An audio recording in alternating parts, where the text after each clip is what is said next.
Olá, queridos irmãos e irmãs, estamos aqui no 15º domingo do Tempo Comum e eu estou aqui para te ajudar a meditar, juntamente com o Frei Alberto Madi, o Santo Evangelho que a liturgia deste domingo nos propõe.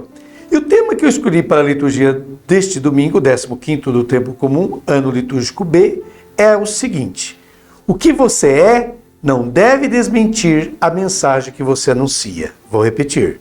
O que você é não deve desmentir a mensagem que você anuncia. O fracasso na sinagoga de Nazaré, onde Jesus não foi acreditado e só conseguiu realizar alguns gestos, como a gente leu no Evangelho do domingo passado, Marcos capítulo 6, versículo de 1 a 6a, não só não desanimou Jesus, mas levou-o a intensificar a sua atividade de diferentes maneiras. É o que nós veremos então agora, hoje, no capítulo 6, versículos 7 ao 13. Mas há um meio versículo que foi omitido na versão litúrgica, que é importante. O evangelista escreve que, abre aspas, Jesus percorria os povoados da redondeza ensinando. Isso está no capítulo 6 de Marcos, versículo 6b. Essa parte segunda do versículo 6 do capítulo 6 de Mateus não aparece na liturgia, mas é importante. E o que significa isso? Ora, Jesus nunca mais põe os pés em uma sinagoga, ao menos de acordo com o Evangelho de Marcos. A essa altura, ele já percebeu que os locais de culto, os locais religiosos, são refratários à ação do Espírito. Então é inútil perder tempo nesses ambientes. Por isso, Jesus vai às aldeias, isto é, aos lugares de marginalização, aos lugares de pobreza. Comecemos então a leitura pelo versículo 7 do capítulo 6, que diz o seguinte: naquele tempo, Jesus chamou os 12 e começou a enviá-los 2 a 2, dando-lhes poder sobre os espíritos impuros. E desta vez ele chamou os 12 para si. Os 12 representam o número de discípulos que por si refletem o novo povo de Israel. E começou a enviá-los, do verbo grego, e o verbo grego enviar, ele dá origem à palavra apóstolo. Apóstolo é aquele que é enviado. Portanto, a palavra apóstolo não indica um título, mas sim uma atividade. É aquela atividade dos que são enviados. E detalhe, sempre 2 a 2. Jesus não os envia sozinhos, mas em 2. Devem ser uma comunidade que expresse uma mensagem. E lhes dá poder, ou seja, autoridade sobre os espíritos impuros. O espírito impuro já apareceu neste evangelho quando Jesus tentou anunciar sua mensagem pela primeira vez numa sinagoga. Foi lá no capítulo 1 de Marcos, versículos de 21 a 26. O espírito é uma força. Quando o Espírito vem de Deus, essa força é chamada de Santo, Espírito Santo na Bíblia. Não só pela sua qualidade sublime, mas pela sua atividade de separar as pessoas do mal. Quando vem de realidades contrárias a Deus, esse Espírito é chamado de impuro. Portanto, Jesus dá-lhes poder sobre os espíritos impuros. Essa expressão tem um duplo sentido. Tanto o sentido óbvio de libertar as pessoas desses espíritos, ou seja, dessas ideologias nacionalistas, religiosas, que os impedem de acolher a boa notícia de Jesus, como no sentido de trabalhar sobre si mesmos. Porque para libertar é preciso ser totalmente livre. Então os discípulos não só trabalham anunciando a boa notícia de Jesus aos outros, mas também precisam realizar um trabalho em si próprios, em si mesmos. Prossigamos. Vejamos agora os versículos de 8 a 9. Recomendou-lhes que não levassem nada para o caminho, a não ser um cajado, nem pão, nem sacola, nem dinheiro na cintura. Mandou que andassem de sandálias e que não levassem 2 túnicas. Ora, o evangelista diz que Jesus ordenou. No texto do lecionário da CNBB que nós acabamos de ler, aparece um termo mais brando, recomendou. Mas no original, Jesus ordenou. É a única vez que Jesus ordena algo aos seus discípulos. Então significa que Jesus encontra resistência nos discípulos, por isso ele ordena. Ordena o quê? Não levar nada além de cajado e sandálias para a viagem, ou seja, o que é necessário para caminhar.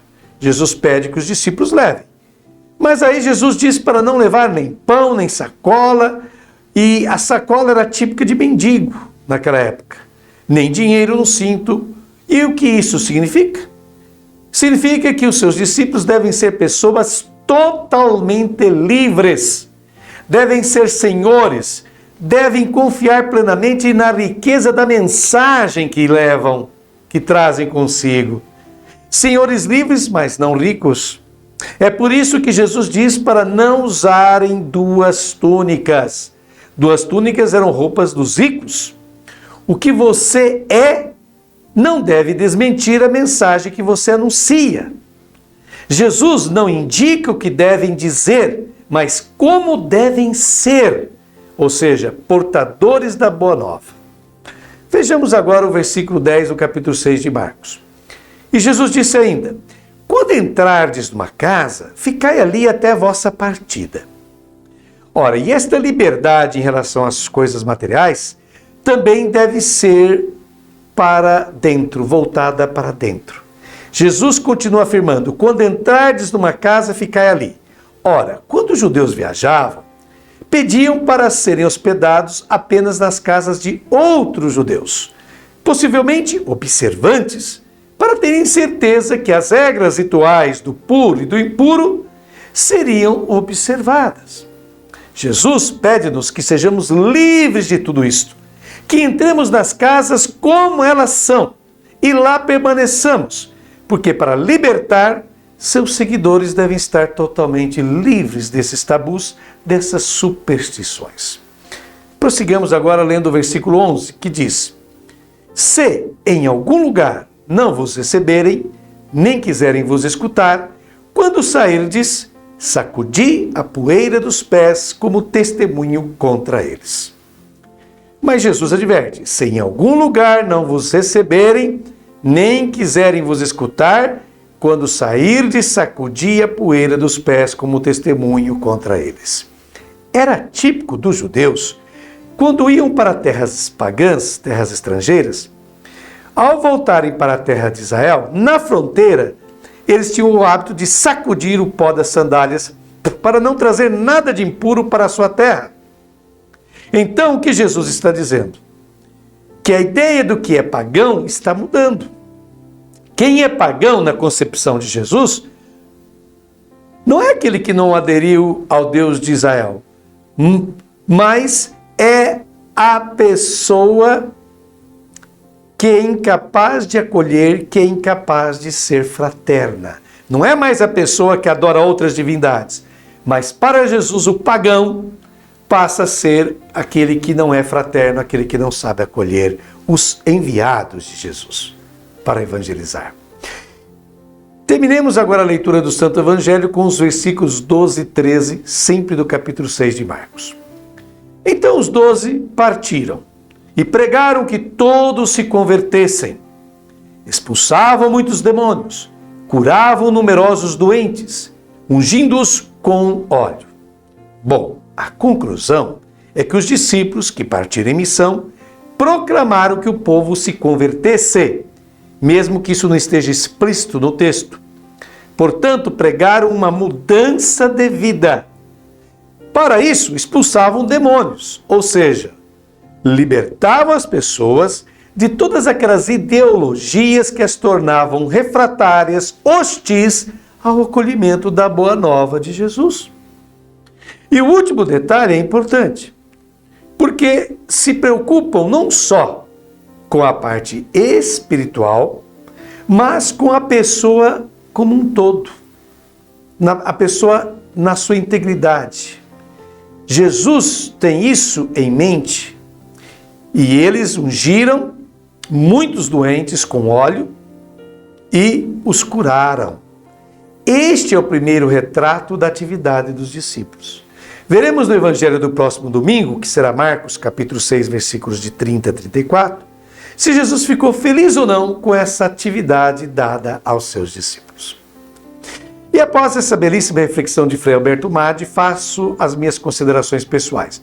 E começo citando uma frase de Paulo Freire, famoso educador, escritor e filósofo brasileiro, que faleceu em 1997. Paulo Freire nos diz o seguinte: é fundamental diminuir a distância entre o que se diz e o que se faz, de tal forma que num dado momento a tua fala seja a tua prática.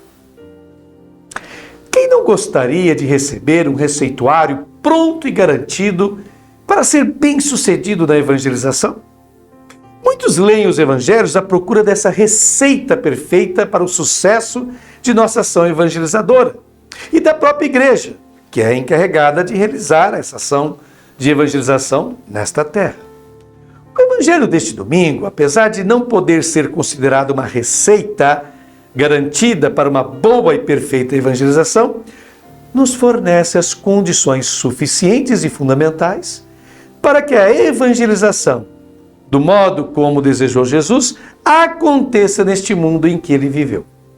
Podemos subdividir essa receita do evangelho deste domingo em 3 partes.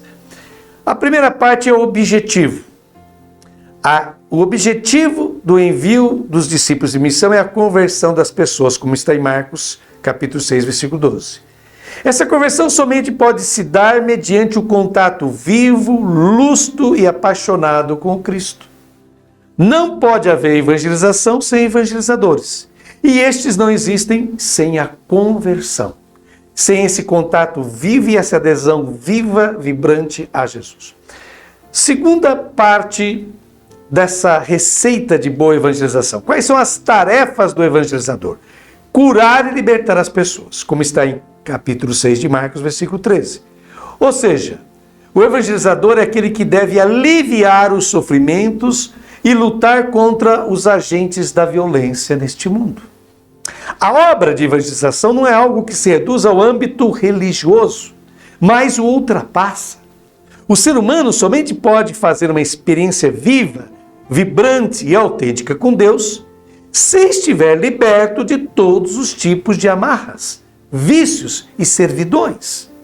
Afinal, somente pessoas livres podem e conseguem de fato amar. Terceira parte dessa grande receita, digamos assim, de evangelização.